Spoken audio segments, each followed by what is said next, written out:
Good afternoon. Today I am going to discuss liquid-liquid extraction, basics and stage calculations. So first of all, let us see what is the extraction. Extraction is a unit operation. With this unit operation we do separation. So suppose we are having a liquid mixture. In that liquid mixture one solute is there. That solute we can separate with the help of another liquid. So third liquid is required. That third liquid is known as solvent. Now let me explain it in a greater way. So where we will be using extraction. Say for example I am having a solution, acetic acid and water. That is aqueous solution of acetic acid. Now acetic acid we can separate by distillation process itself because relative volatility is greater than 1. But if the concentration of acetic acid is very low, in that case what we have to do, we have to evaporate whole solution if I want to apply distillation process. So that means I have to evaporate acetic acid as well as water. But the latent heat of vaporization of water is very high. So in that case distillation process will be much costlier. Instead of that, if I do extraction, say I am using a solvent, say ether solution. As ether solution is not soluble with the water, but it is soluble with acetic acid.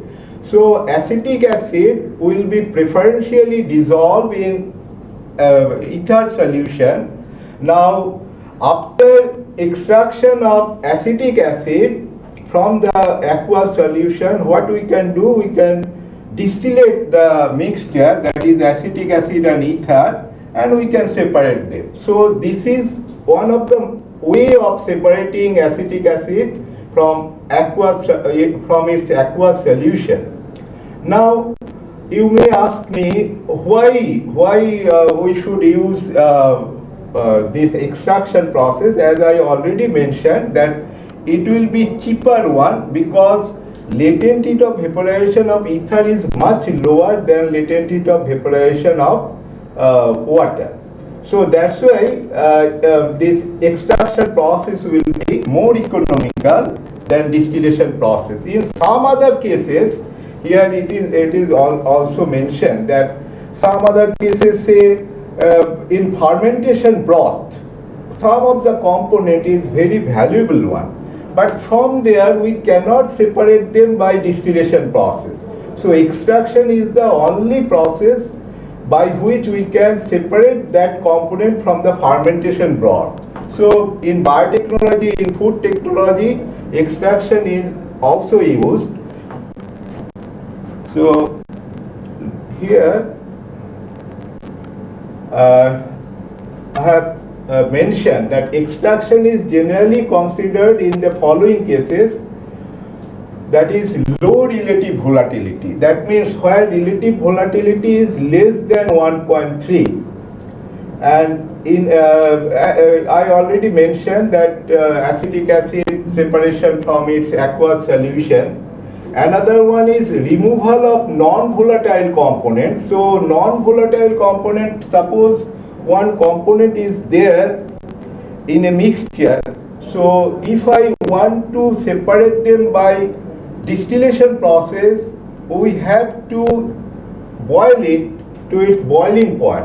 And as the boiling point is very high, so there may be a chance of breaking that component. So there may be thermal decomposition of the component.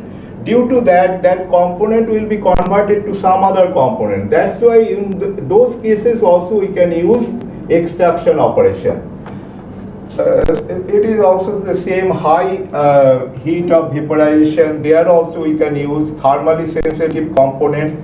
Then dilute concentration, as I already mentioned, that if the concentration of that component is very less, maybe less than 2 to 3%. So in that case, extraction will be economical. So some of the industrially useful application of extraction operations are given, that separation of benzene, toluene, xylene, then extraction of caprolactam from lactam oil, extraction of lube oil, extraction of phenol from coal tar, extraction of penicillin, extraction of copper, extraction of uranium, etc.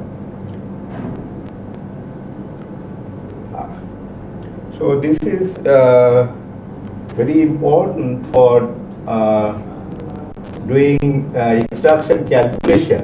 So we will be using Gibbs phase rule to find out the degrees of freedom. So as I mentioned, this is a ternary system. So there are three components, and one of the important criteria of using that solvent is that solvent should not be miscible with the carrier liquid. Here let me identify those three components. Say A is the solute, B is the carrier liquid, say for example water, solute acetic acid, and C is the solvent, that is say ether. So ether, solvent and carrier liquid should not be miscible. It may be sparingly miscible, but it should not be highly miscible. If it is highly miscible, then we cannot use that solvent as solvent for the extraction process. So that is the one important thing that you should keep in mind for selecting solvent. So we are having three components. So Gibbs phase rule is degree of freedom is equal to C minus P plus 2. So C is 3, number of phases 2 plus 2, so it is equals to 3. So we are having 3 degrees of freedom. Now, how many variables we are having? We are having temperature one variable, pressure one variable, and 4 concentration variables. Why 4 concentration? We can say 6 concentration. 6 concentration variables are not there because summation of all the concentration in one phase will be equals to 1. So by that way, one concentration variable is already sacrificed. So we are having 2 concentration in one phase, another 2 concentration in another phase, so 4 concentration. So we are having total 6 variables, but we see only 3 degrees of freedom. So now if we set temperature and pressure, then 4 concentration variables are not variables. So only one concentration variable is there. So if we set one concentration variable, automatically the system will be setting. That means suppose if I want to set the solute concentration in raffinate phase, the concentration of extract phase will be already set. And due to that, we are having a definite phase diagram. So for getting that equilibrium diagram, we can do this type of experiment. So in a mixture, we can choose a concentration for the solute, and with that concentration of the solute, we can get concentration in the extract phase as well as raffinate phase. With that, if I get that data table, so this is the data table. So here we are having, say, there will be 2 layers. One is water rich layer, another is ether rich layer. In water rich layer, also 3 concentration parameters are there. One is for acetic acid, another one is for water, another one is for ether. Similarly, in ether rich layer also 3 concentration, and in one single row, this indicates that this particular phase is in equilibrium with this particular phase. Now we can plot all the 3 concentration if we take a triangular diagram, but that will become complicated one, because there we have to put the values of all the concentration parameters. Instead of that, we can do the plot in similar way that you have done in rectangular graphical system. So there we will be plotting only this solute concentration and solvent concentration. Carrier liquid concentration we won't be putting, and it is not required at all, because if we subtract solute concentration and ether concentration from 100, we will be getting the concentration of the carrier liquid. So in that way we can have that phase diagram. Phase diagram will be looking like this. So if I plot, suppose this is one point in the extract layer and this is another point in the raffinate layer. So in this way, for different set of solute concentration, we will be getting different points. Points. So all those points, if I join by a smooth curve, this will give you the phase diagram. And this phase diagram is dividing this whole area into two regions. One is within this curve and another one is outside this curve. There are significance of these two regions. Within this curve, it is a very unstable region. That is, sometimes it is also known as metastable region. Why it is metastable? Because at that region, the mixture is not stable one. It will be divided into two portions. One will be extract layer and another will be raffinate layer. Whereas outside this binodal curve, all these regions are single phase region. That means those are stable region. So there won't be any separation of phases, but within this region, phase will be separated into two. One will be extract phase, another will be raffinate phase. Now if I join this by a straight line, okay, if I join these 2 points by a straight line, say this is the straight line. So this straight line is joining two equilibrium points. This straight line is known as tie line. So if I if I have any point in between, say here, this is the mixture. So this mixture will be divided into two layers. One will be extract layer E, another one will be raffinate layer R. So in this way, if I join different equilibrium points by straight lines, that will be the tie line. So we will be getting different tie lines. So what we can see here, that tie lines is gradually reduced, the length of the tie lines gradually reducing, and they are merging to a single point here. That means the difference between two phases, that is extract phase and raffinate phase, will disappear and they will become identical. They will become identical at this particular point. This point is known as plate point. So from plate points onwards, as there is a single phase region, so we cannot do separation. So if we want to do separation, we have to be concentrated within this region. Then only we will be getting separation. Now I will be discussing about the basic designs. So there are two types of extraction equipment. One can be classified as non-column type. So there we are having mixer settler, centrifugal extractor, brazier. Then column type extraction equipment, non-agitated extractor, agitated extractor, pulsated extractor.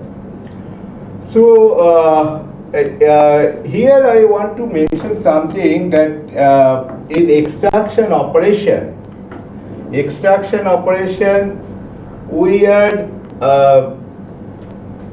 applying three things. One is, first of all, we are doing mixing operation, that is mixing, and after that we are giving time for separation, that is settling.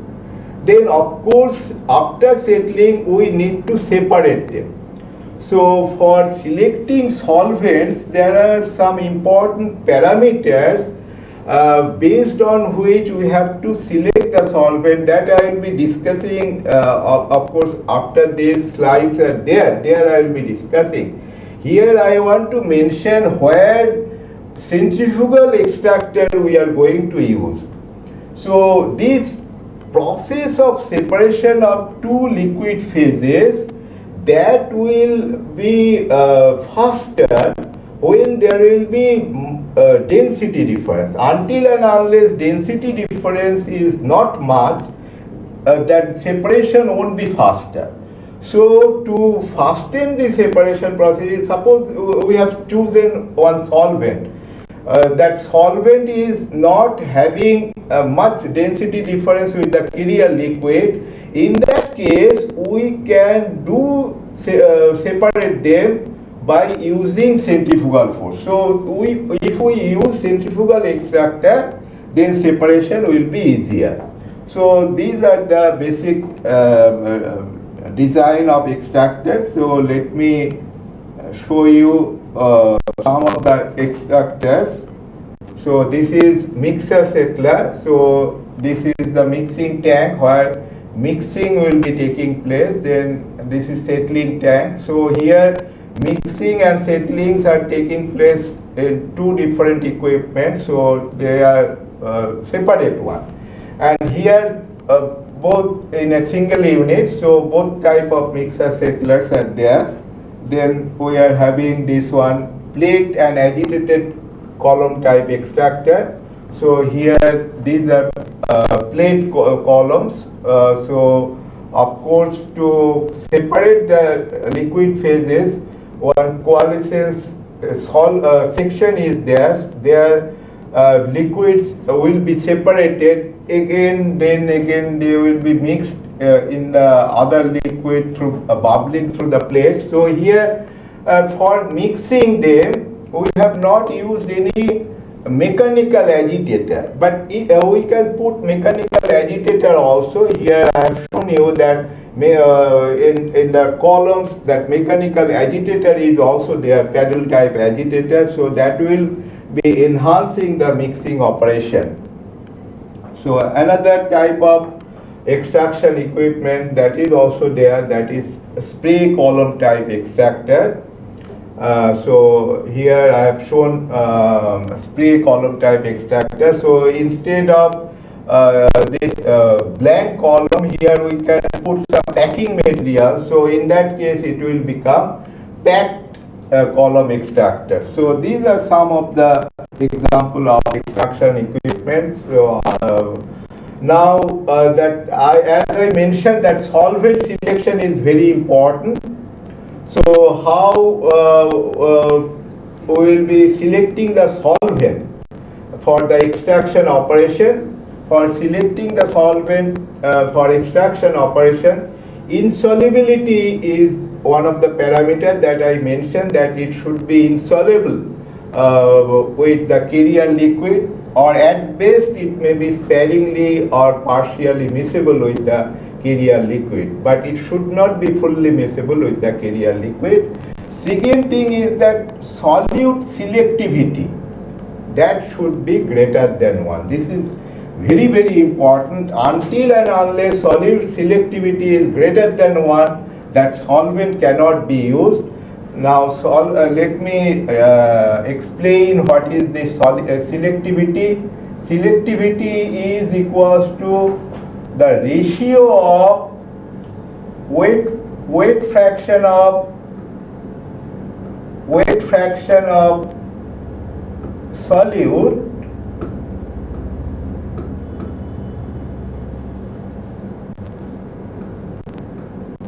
by weight fraction of carrier liquid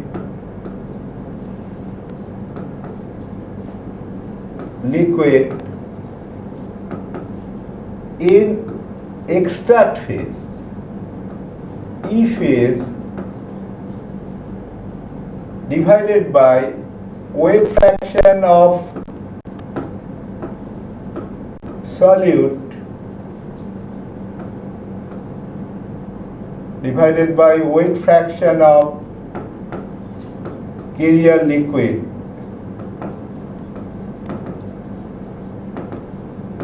in R phase. So that means this selectivity is greater than 1 means we are getting enrichment of solute in the extract phase.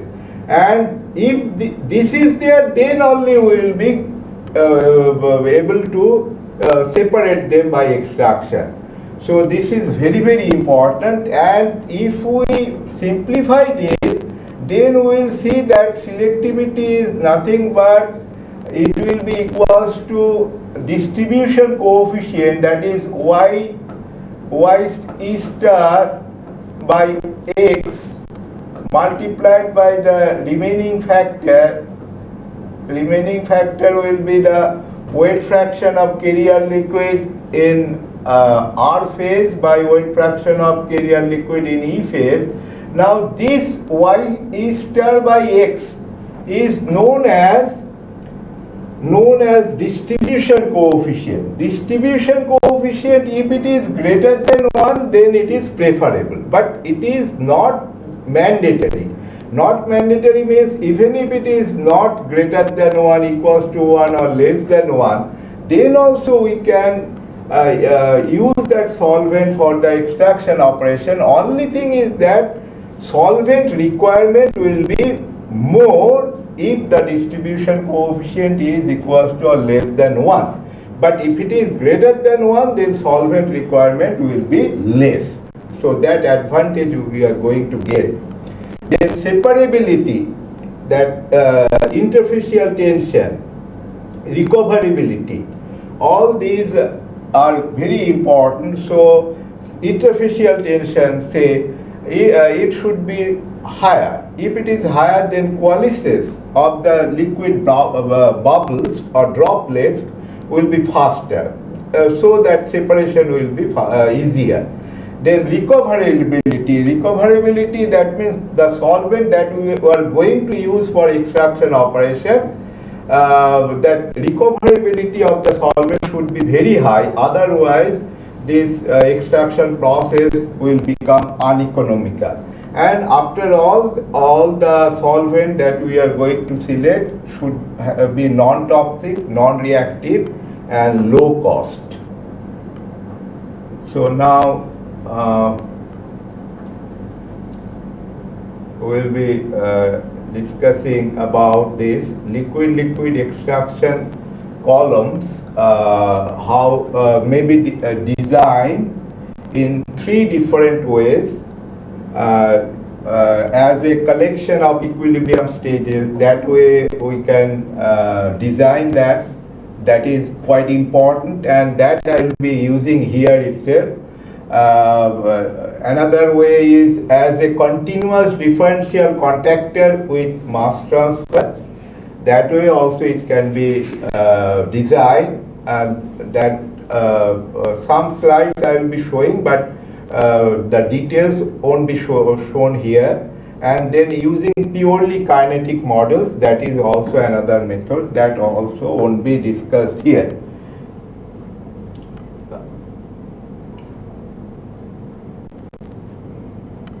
Now extraction operation stages. So extraction we can do by conducting in a single stage or multi-stage. Now single stage I will be discussing later on how the single stage looks like. Then in multi-stage extraction of course we are having 2 types. One is counter-current multistage and cross-current multistage. Here, co-current multistage is meaningless. Why it is meaningless, that also I will be discussing in the next slide.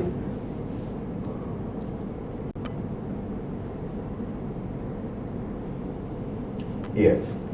So this is single stage. Why we are telling this one is co-current? Because this feed flow stream, this is stream of the feed flow, and this is solvent flow, they are in the same direction. And they are presented in this way, that means they are in the same direction and flowing parallelly. We are calling them, it is co-current single stage operation.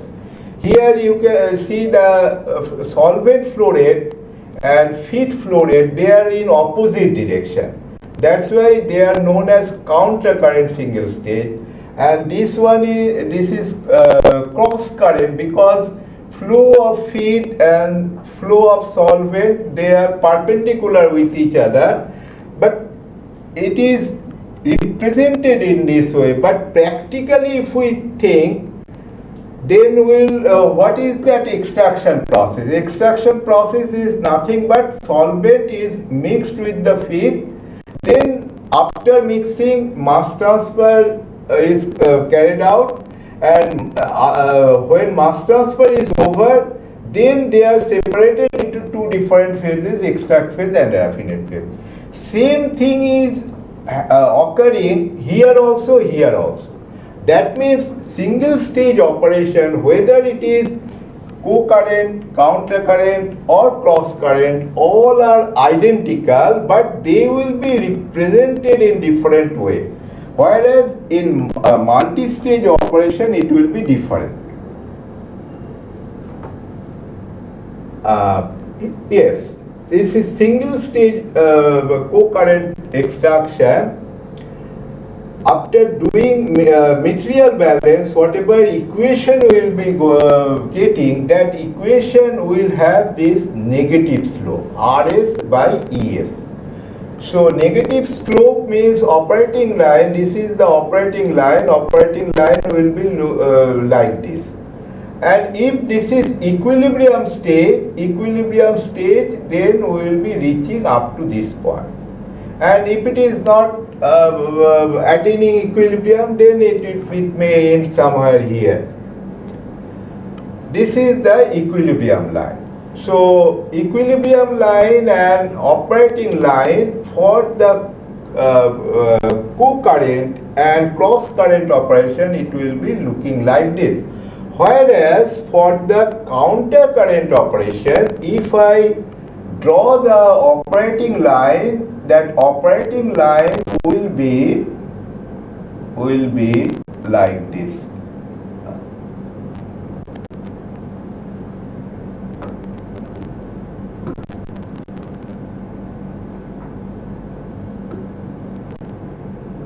Operating line for the this one, for the counter current operation will be like this. It will be having positive slope. That only for that convention that we are using for the counter current operation, there we will see that slope of the operating line is becoming positive. That's why counter current operation will be like this. So if we add one extra stage, then operating line can move further. But in case of co-current operation, we cannot go beyond equilibrium line, equilibrium curve. That's why co-current operation, if it is ideal stage, then multi-stage co-current operation is meaningless. That's why multi-stage co-current operation or cascading is not possible. So this is the multi-stage counter-current extraction operation. It is shown here. So here I want to mention something that is generally used for the design purpose. So the stages are numbered like this, from left side to right hand side. So this one is the first stage, this one is the second stage, and so on. So any variable stage is stage number n, and final total stage, suppose total number of stages is capital N, so last stage is capital N, and the stream numbering, that is also important. You should keep this thing also in your mind. The streams which are emerging out from a particular stage will be numbered according to that stage from where it is emerging out. Say for example, this stream, raffinate stream, is emerging out from stage 1. That's why this is numbered as R1. Whereas this stream, extract stream, is emerging out from stage number 1. That's why it is numbered as E1.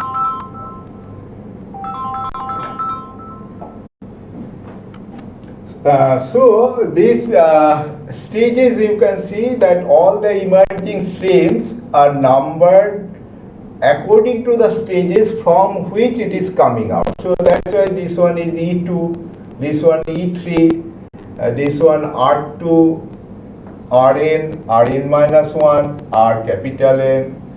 This here fresh solvent is introduced.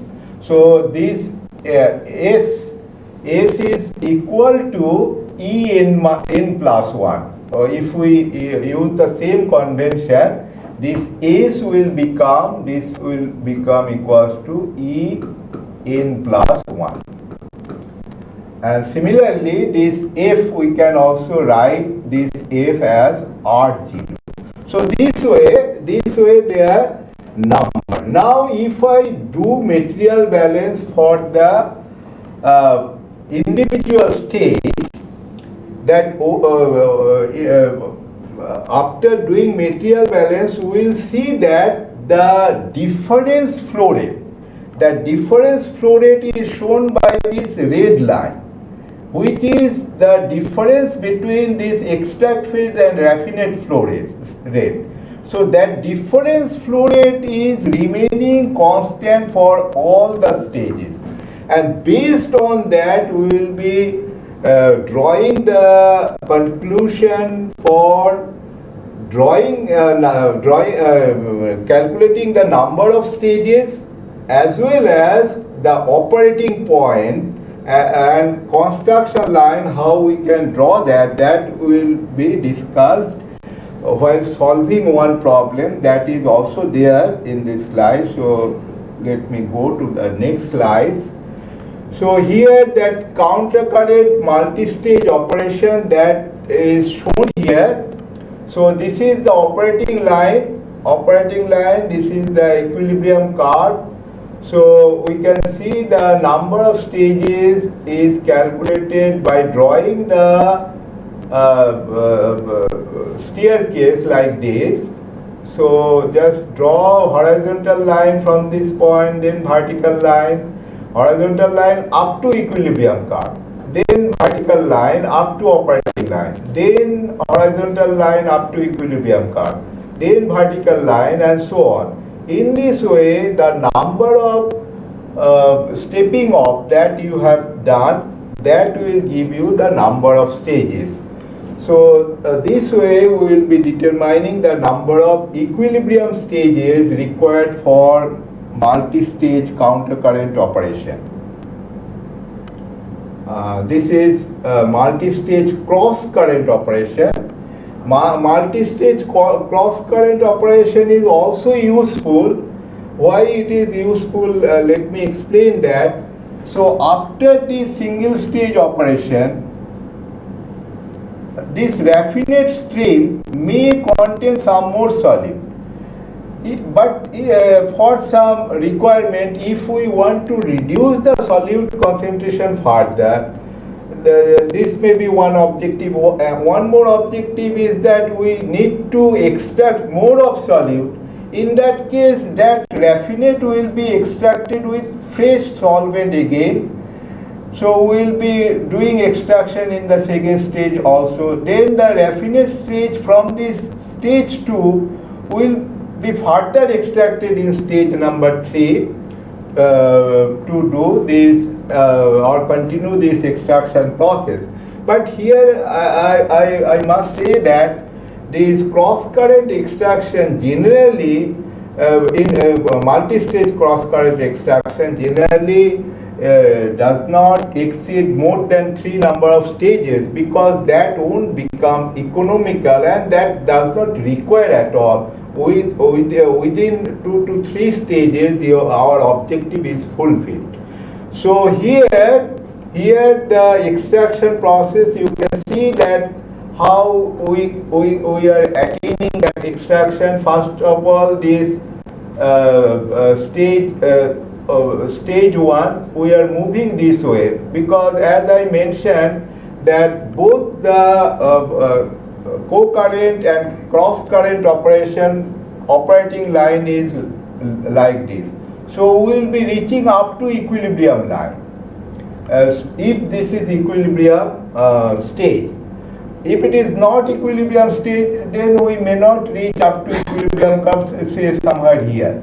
Now if it is again extracted with fresh solvent, so we will be coming down to this point. Again for the second stage extraction, we will be moving like this. So we will be coming up to this. Again this raffinate will be extracted with this solvent, and this solvent in the third stage we will be reaching up to this point. Here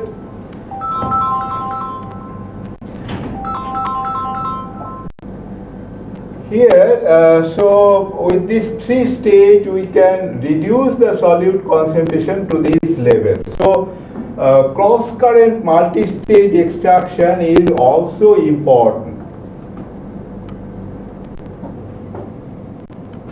So here in phase diagram also I can show you how the process is going on. This feed is extracted with this solvent.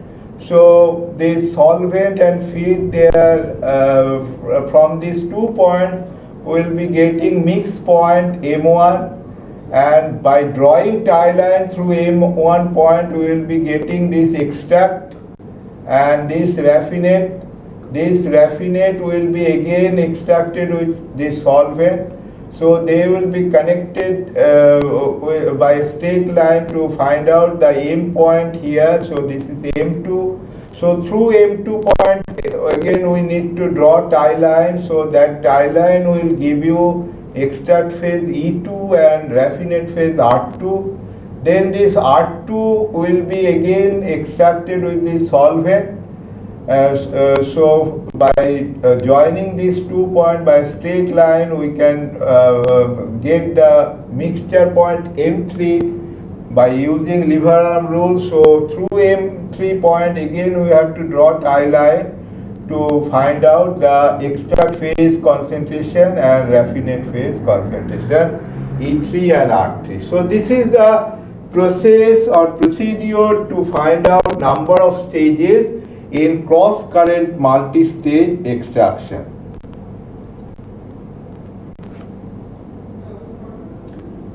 Now,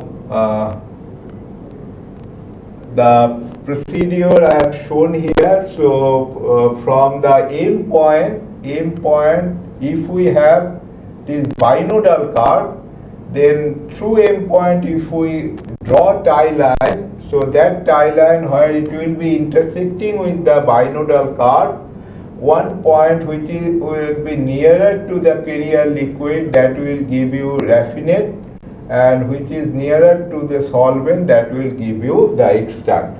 So this way we can get the composition, amounts also, that is the amount of extract and amount of raffinate, that also we can determine by using lever arm rule, that I will be showing with the help of one problem, rather one single stage problem, one multi-stage problem, both are there. So this is single stage problem. Here it is stated, see the statement, a mixture weighing 1000 kg contains 22 weight% acetone and 78 weight% water, is to be extracted by 550 kg methyl isobutyl ketone in a single stage extraction at 298 K. So here you need to determine the amounts and composition of the extract and raffinate phase, also the average selectivity, equilibrium data for this system, that is acetone, water and methyl isobutyl ketone at 1 atmosphere and 298 K, it is given. And here you see for the phase diagram one set of data is given, and for equilibrium data, that is acetone distribution, we are having another set of data. So from here we cannot say which one is equilibrium with which point, but from seeing this distribution data we can find out the equilibrium data. So equilibrium point rather. So let me show you the first of all the phase diagram. So all the points are plotted here, and if I join them by a smooth curve, that will give the binodal curve. Of course, here you see the material balance. E1 plus R1 is equals to M, that is 1000 kg plus 550 kg, 1550 kg. XM we will be getting from the material balance, and this one by drawing the tie line of course we will be getting the point E1, composition of E1 and R1, and again by applying this material balance equation and solving, we will be getting the value of extract phase, that is amount, and raffinate amounts also. So that we will be getting. Let me show here how we have got that one.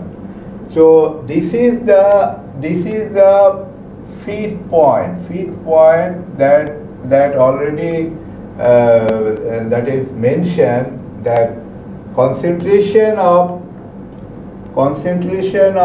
this one that is acetone was 22%. So 22% is this one. So here we got the feed point. Solvent is pure, so solvent and feed, they are mixed together. We have got the mix point here. Now through this M point we have to draw the tie line. So now for drawing this tie line, I want to give you one suggestion. The distribution data that was given in the problem, from that distribution data you draw some of the tie lines. Say here 1, 2, 3, 4, 5, 6, 7, 8, 9, 10. 10 tie lines are there from the data given. But for you need not draw all the time. Few, some at least say this one and this one, this one and this one. These 4 tie lines you draw. And after drawing these 4 tie lines, you will realize, because tie lines suddenly cannot change drastically its nature.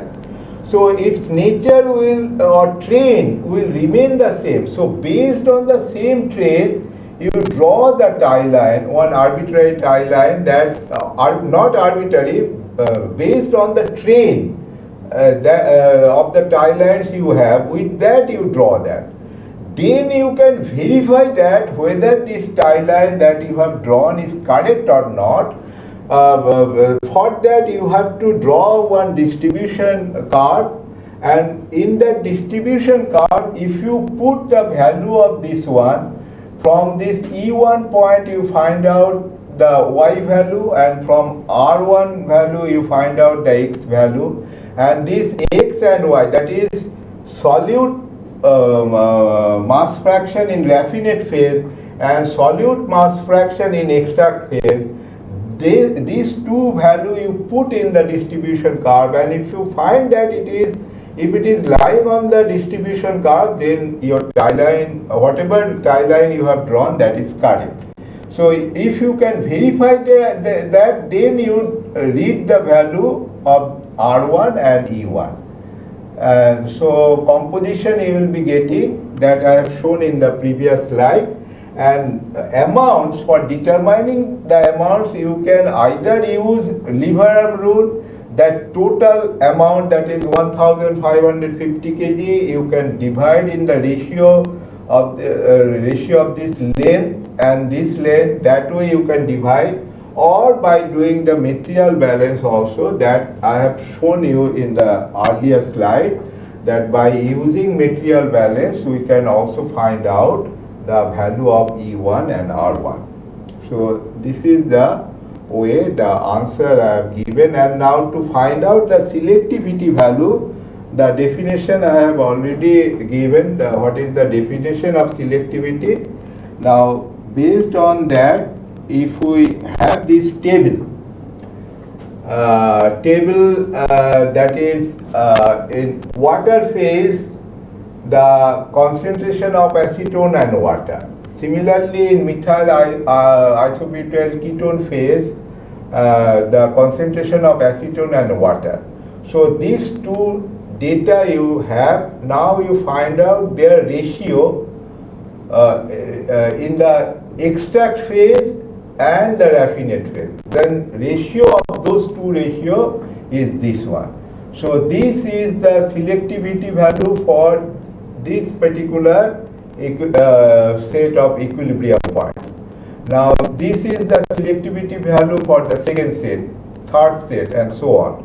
So ultimately these are the selectivity values. So if you want to find out the average selectivity value, you have to take the average of that will give you this value. So this is the answer of part 2. Now we will be solving another problem, that is multi-stage extraction problem. And for that multi-stage extraction process, the procedure that we will be following, that I have shown here. So we have to, for each individual stage, if we do material balance, we will be getting this one, that is R, that I mentioned, that difference flow rate will remain constant. So that constant difference flow rate, let us say that is delta. So based on that, the difference flow rate will have the coordinate x delta x delta. Delta x delta coordinate is this one. So by finding out the coordinate of this delta point, you can locate delta point. This is one. Another way of finding out of delta is this logic. What is this logic? This logic is telling you that this R0 point, delta point, and E1 point, these three will be lying on the same straight line.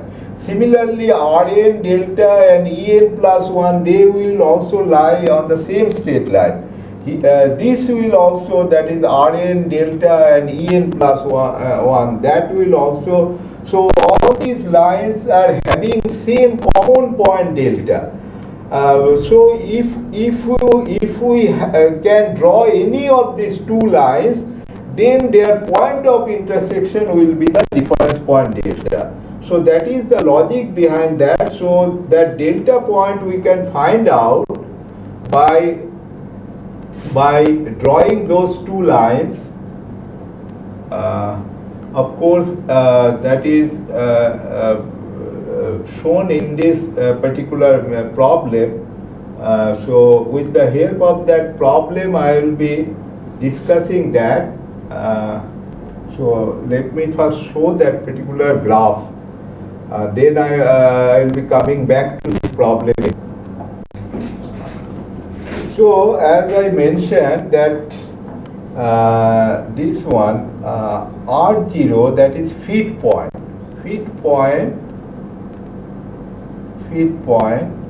and this one E1 and delta, they will be lying on the same straight lines. That means if I draw a straight line starting joining these two R0 and E1 and extend that line, so that line will be like this. That line will be like this. Now another 2 points that is also known, that is Rn point and En plus 1. These 2 points are also known. So if I join them by straight line and extend that, then these two lines will be intersecting with each other. That point of intersection is delta. So that is the operating point. Now let me tell you how we will be progressing to determine number of stages. That means from E1 point, if I draw a tie line, how to draw tie line? We know the equilibrium data. So E1 is having one y value. From that y value, from the distribution curve, we know the x value. So if I plot that x value in the raffinate layer, so that will be this point. So that point is R1. So from E1, if I draw a tie line, I will be getting R1 point. Now if I join R1 with the delta point, then this line R1 delta, this line will be intersecting with this binodal curve at another point, that will be E2 point. So from this construction line, this line is known as construction line or operating line. So from this construction line or operating line, we will be getting E2 point. Now from E2 point again I can draw tie line, so to get R2 point. So in this way by drawing consecutive or alternate construction line and tie line, we are progressing towards Rn. So when we will be reaching Rn point or exceeding that, then we should stop there, and then you count the number of tie lines you have drawn in this way. So the number of tie lines you have drawn in this way will give you the number of stages. So this is the procedure. So let me explain that with the problem, and with that I will be concluding my class today. So this is the problem 2. Here this will explain how we will be solving multi-stage countercurrent operation. So the statement of the problem is that an aqueous feed solution of 1000 kg per hour of acetic acid water solution contains 38% acetic acid and is to be extracted in a countercurrent multi-stage process with pure isopropyl ether to reduce the acid content to 2% acid in the final raffinate. The equilibrium data for acetic acid water isopropyl ether system are given below. So this is water layer data and this one is the ether layer data. And one more thing I want to mention here, these two are given side by side, so they are the equilibrium data. That means this point is in equilibrium with this point is in equilibrium with this, and so on. So this last point is equilibrium with this. Now the problem is that you need to calculate the minimum solvent flow rate that can be used. This is one. And second part of the problem is that if the solvent flow rate used is 1.53 times the minimum solvent flow rate, determine the number of theoretical stages required for this extraction operation by graphical method. So this I will be explaining how we can find out this. So before that, let me explain the concept of minimum solvent flow rate. Minimum solvent flow rate is the minimum solvent flow rate required for that particular extraction operation. That means we will be able to do extraction to that extent, but the solvent requirement will be the minimum quantity. So with that concept, we will be requiring number of stages will become infinite. That means infinite number of stages will be required for that particular extraction operation. So this minimum solvent flow rate is hypothetical value, because here we will be requiring infinite number of stages. So infinite is not having a definite value. It is the large number. So by this way, we won't be able to perform the separation operation or extraction operation to that level. But if we know our limitation, limitation is that we will be determining the minimum solvent requirement. So if we use the solvent for this particular process slightly more than that, then we will be able to do the extraction operation. Here it is mentioned 1.53 times the minimum solvent flow rate. So let me show you how we are determining that minimum solvent flow rate. So minimum solvent flow rate through R0, that is feed point, we will be drawing tie line. So that tie line and another line starting from Rn point joining En plus 1, that line, these two lines will be intersecting at one point. That point will be the delta minimum point, that is difference point for minimum solvent flow rate. Here this is the point. So from R0 we have drawn the tie line. This is the tie line. Why we have drawn tie line at the initial stage? Because construction line and tie line will be overlapping with each other. Because how we are progressing? We are progressing from this point, we are drawing tie line. So if I draw the tie line here, it will be overlapping with the construction line. That means we won't be able to reach this point. That what is the meaning of that? That means theoretically we can think that if we use infinite number of stages, we will be reaching here. So that means number of stages required for this particular extraction operation will be infinite. This is similar to that concept. Suppose we are having two parallel lines, two parallel straight line, and if you are standing one end of the parallel line, you will think that those two parallel lines will be meeting with each other at infinite point. But if you want to find it out, you never find it out, because they won't be meeting with each other. Here also the concept is same. That means here at the beginning point I am drawing tie line as construction line. That means we won't be reaching this Rn point. So theoretically we can assume that if we use infinite number of stages, we can reach here. So that is the concept to determine minimum solvent flow rate. So we will be drawing tie line through R0 and extend that, another line joining Rn and En plus 1, extending that. These two will be intersecting with each other at delta minimum point, and this point will be E1 minimum. So E1 minimum and Rn, join them together by a straight line, and another line you join, that is R0 with En plus 1. These two lines will be intersecting with each other at a point which is known as M minimum.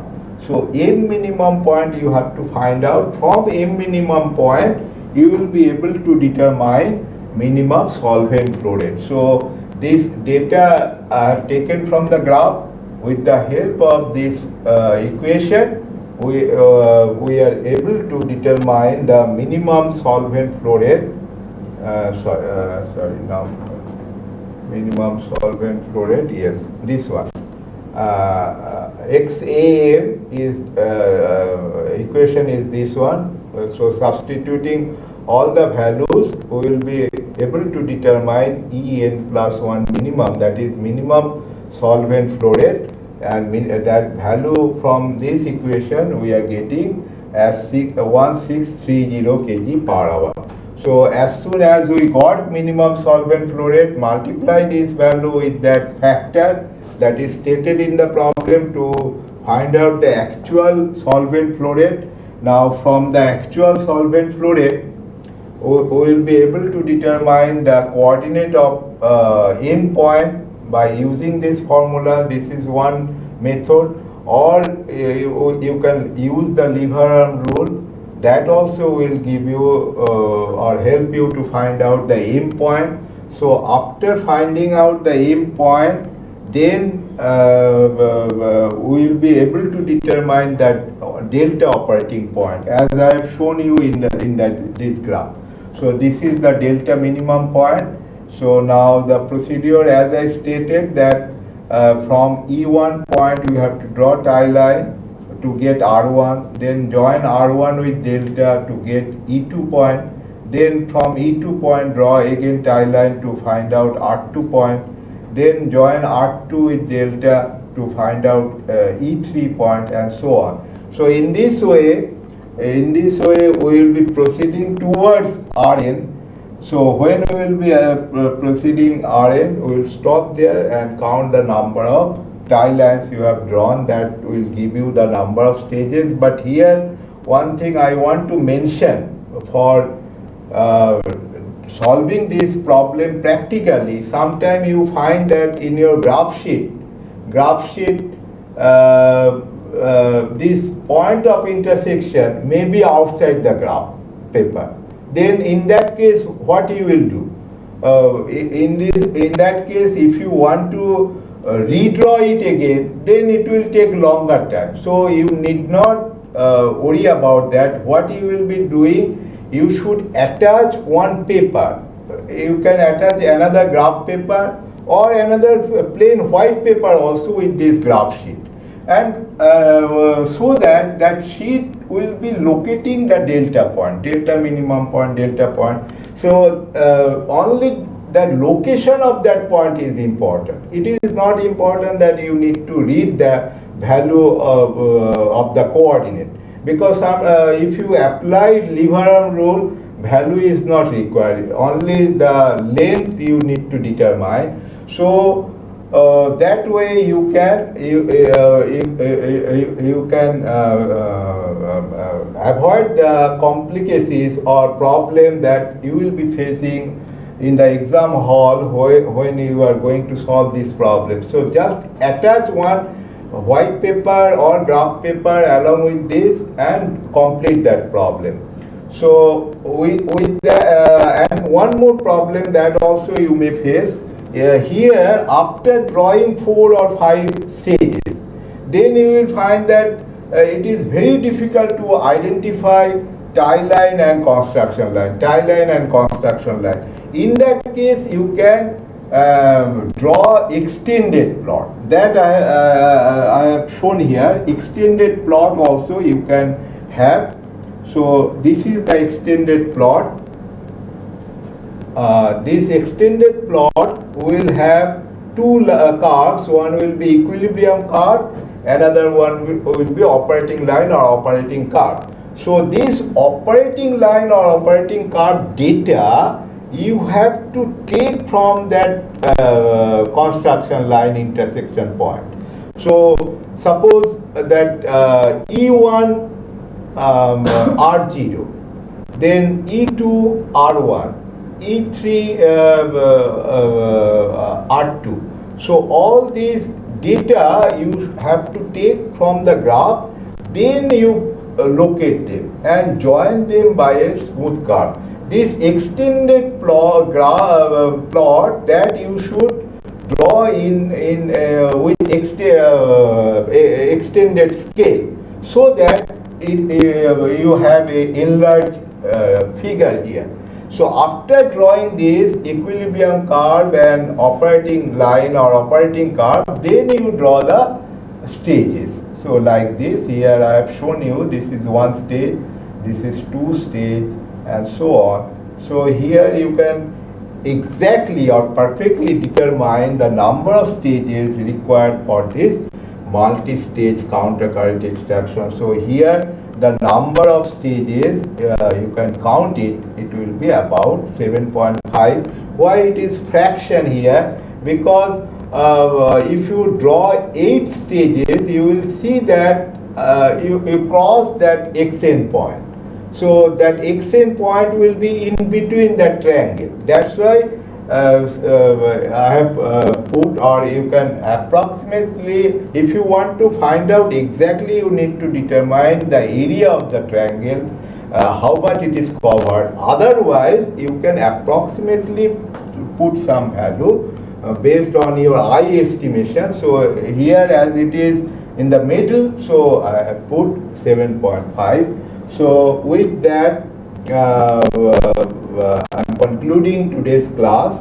So here you have got all the picture how to solve single stage problem and multi-stage problem, how to determine number of stages in multi-stage countercurrent extraction as well as multi-stage cross-current extraction.